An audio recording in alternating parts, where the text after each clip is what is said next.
ঝড় বৃষ্টির ধকল কাটিয়ে জেগে উঠছে মধ্যপ্রাচ্যের ঝলমলে শহর দুবাই। স্বাভাবিক করার চেষ্টা করা হচ্ছে জরুরি সেবাগুলো। তবে শিক্ষা ও বেসরকারি প্রতিষ্ঠানকে আরও 2 দিন অনলাইনে কার্যক্রম চালানোর নির্দেশ দেওয়া হয়েছে। বাতিল করা হয়েছে সব সরকারি ছুটি। ঝড় বৃষ্টির ধকল কাটিয়ে ধীরে ধীরে স্বাভাবিক হতে শুরু করেছে মধ্যপ্রাচ্যের অন্যতম বড় শহর দুবাই। অস্থিতিশীল আবহাওয়া পরিস্থিতি কেটে গেছে বলে ঘোষণা দিয়েছে দেশটির দুর্যোগ বিভাগ।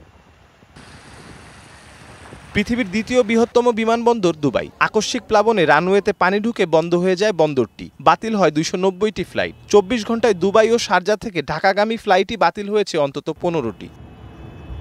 বৃষ্টিতে বন্ধ ছিল দুবাইয়ের মেট্রো রেল সার্ভিস। স্টেশনগুলিতে পরিষেবা ফিরতে শুরু করেছে।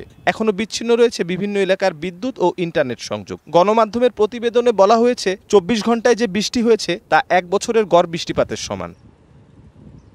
এদিকে এই দুর্যোগের পর অবকাঠামো নিয়ে নড়েচড়ে বসেছে দুবাইয়ের প্রশাসন। সংযুক্ত আরব আমিরাতের রাষ্ট্রপতি মোহাম্মদ বিন জায়েদ আল নাহিয়ান নির্দেশ দিয়েছেন অবকাঠামো অধ্যয়ন ও গবেষণার। এছাড়া আরব আমিরাতের প্রতিবেশী দেশ ওমানেও ভারী বৃষ্টি ও বন্যা হয়েছে। উদ্ধার হয়েছে এক কিশোরীর মরদেহ। এ নিয়ে মৃতের সংখ্যা 19। তাছাড়া ভারী বর্ষণে প্লাবিত হয়েছে বাহরাইনও।